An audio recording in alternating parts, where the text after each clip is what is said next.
So first select all four. So just drag with the mouse and select all four, and simply right click of the mouse and you can see the some drop down menu list, and select on the send to, and here have some list.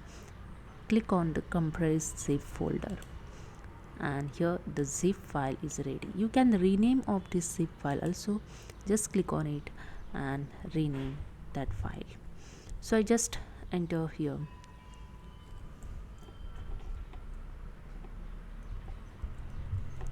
Okay, and I just check here the size of this file. Just right click of the mouse and click on the properties, and you can see the 2.39 MB.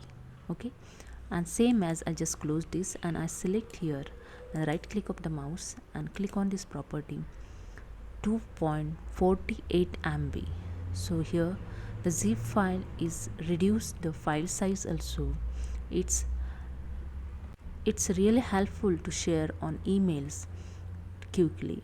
Okay, so hope you understand. If you like this video, please subscribe my channel. Thank you so much.